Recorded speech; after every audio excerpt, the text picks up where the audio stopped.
जय हिंद प्यारे साथियों। मैं आपका प्यारा साथी अखिलेश यादव। मैं आप सभी का इस प्यारे से प्लेटफॉर्म पर फिर से एक बार स्वागत करता हूं। तो साथियों, इस क्लास में हम करने वाले हैं क्लास 12th बायोलॉजी के फर्स्ट चैप्टर के कुछ इंपॉर्टेंट एमसीक्यू। तो साथियों, बिना टाइम वेस्ट किए हम अपनी क्लास को शुरू करते हैं।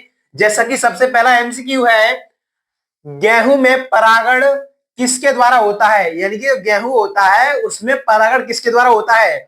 ऑप्शन नंबर ए है वायु, ऑप्शन नंबर बी है कीट, ऑप्शन नंबर सी है पक्षी, ऑप्शन नंबर डी है मनुष्य। तो सभी साथी इसका आंसर बताएंगे। इसका करेक्ट आंसर क्या हो जाएगा? यानी कि गेहूं में जो परागण होता है वह किसके द्वारा होता है? सभी साथी बताएंगे। यानी इसका करेक्ट आंसर हो जाएगा ऑप्शन नंबर ए। क्या हो जाएगा? वायु। इसका करेक्ट आंसर क्या हो जाएगा? वायु।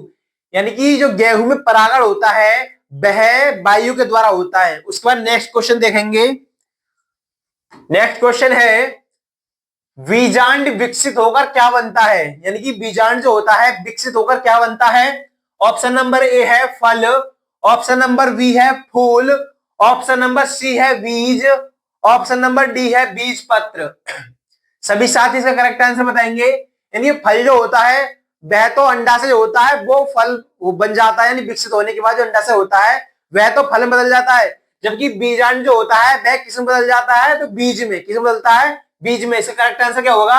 Option number B. यानी कि जो बीजांड जो होता है विकसित होने के बाद किस में बदल जाता है? बीज में, और अंडा से फल में। उसके बाद नेक्स्ट क्वेश्चन देखेंगे।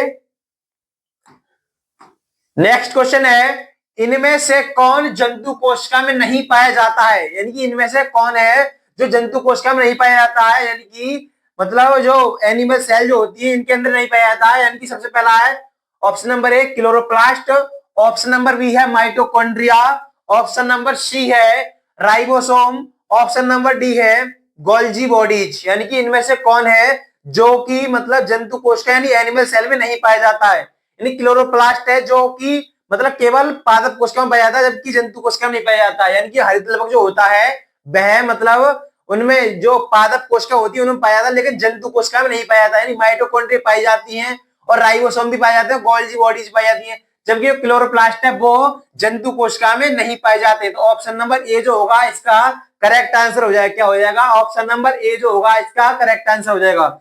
उसका नेक्स्ट क्वेश्चन हम देखेंगे। नेक्स्ट क्वेश्चन है, एनाट्रोपस बीजांड होता है। यानी कि एनाट्रोपस बीजांड जो होता है कैसा होता है?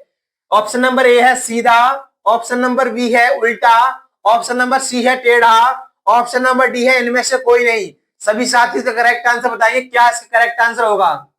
तो सभी साथी बताएंगे एक बार कमेंट करके। इसका करेक्ट आंसर जो होगा ऑप्शन नंबर बी। यानी कि जो एनाट्रोपस बीजांड जो होता है, यानी कि एनाट्रोपस बीजांड जो होते हैं वह कैसे होते हैं? उल्टे होते हैं। यानी कि 180 डिग्री मतलब फूल की आकृति के अपोजिट होता है कुल मिला के। ठीक है, क्या होगा? एनाट्रोपस बीजांड कैसा होता है? तो उल्टा होता है। उसके बाद नेक्स्ट क्वेश्चन देखेंगे हम। नेक्स्ट क्वेश्चन है, इनमें से कौन पौधा जलोद्भिद है? यानी कि जो जल में मतलब तैरते रहते हैं, कौन से पौधे जल में ही पाए जाते हैं? सही साथी बताएंगे। ऑप्शन नंबर ए है सिंगाड़ा, ऑप्शन नंबर बी है नागफनी, ऑप्शन नंबर सी है सीसम, ऑप्शन नंबर डी है एक्केसिया। क्या है? सभी साथी बताएंगे कि इसका करेक्ट आंसर क्या हो जाएगा। यानी कि जो जलोदर पौधे होते हैं कौन कौन होते हैं? एक तो होता है कमल, उसके बाद दूसरा सिंगाड़ा भी है, और इसके अलावा और भी होंगे, लेकिन हमें यहाँ पर इसमें बताना है कौन सा इसका करेक्ट आंसर है। तो मतलब नागफनी तो नहीं होगी, और शीशम भी नहीं होगा, और एक्रेसिया भी नहीं होगा। इसका करेक्ट आंसर हो जाएगा ऑप्शन नंबर ए यानी सिंगाड़ा। सिंगाड़ा जो होता है वह जलोद्भिद होता है। कैसा होता है? जलोद्भिद। यानी कि कमल और सिंगाड़ा जो है वह जलोद्भिद पौधे हैं। उसके नेक्स्ट क्वेश्चन देखेंगे। नेक्स्ट क्वेश्चन है, भ्रूणपोष वाले बीजों को क्या कहा जाता है? यानी कि भ्रूणपोष जिन्हें पाया जाता है उन बीजों को क्या कहा जाता है?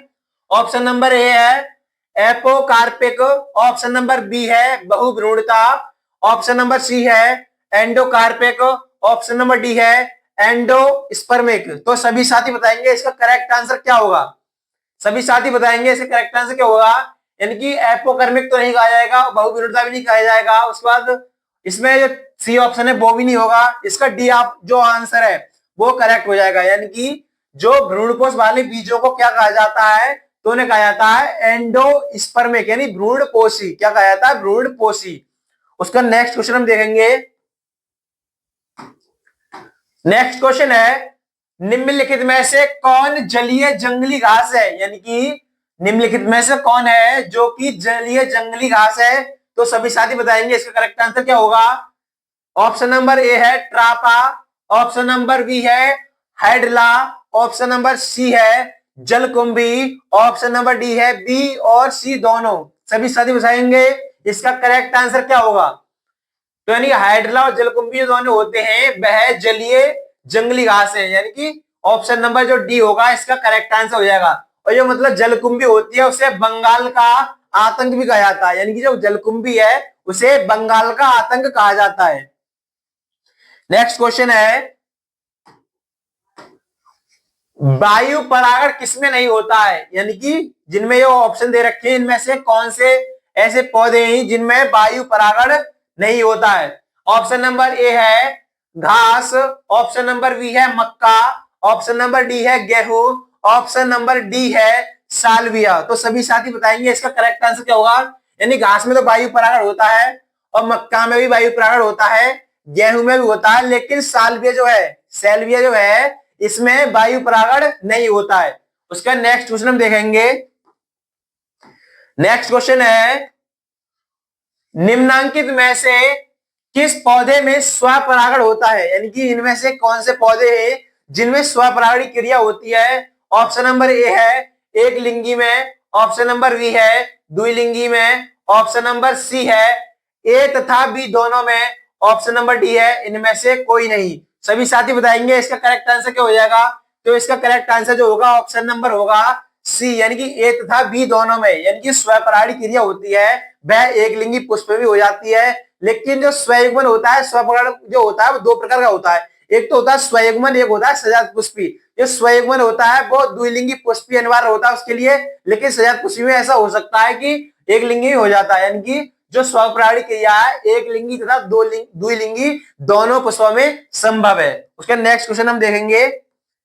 नेक्स्ट क्वेश्चन है हमारा, अगुणित भ्रूणपोष निम्नांकित में किसकी विशेषता है? यानी कि अगुणित भ्रूणपोष निम्नांकित में से किसकी एक विशेषता है। सबसे पहला ऑप्शन है आवृत बीजी की, ऑप्शन नंबर बी है अनावृत बीजी की, ऑप्शन नंबर सी है फफूंद की, ऑप्शन नंबर डी है शैवाल की। तो सभी साथी बताएंगे इसका करेक्ट आंसर क्या होगा। तो इसका करेक्ट आंसर जो होगा ऑप्शन नंबर क्या हो जाएगा वी, यानी कि अनावृत बीजी की। अगुणित भ्रूणपोष होता है वह किस में रहता है? अनावृत बीजी पौधों की एक विशेषता है। गुड़हल में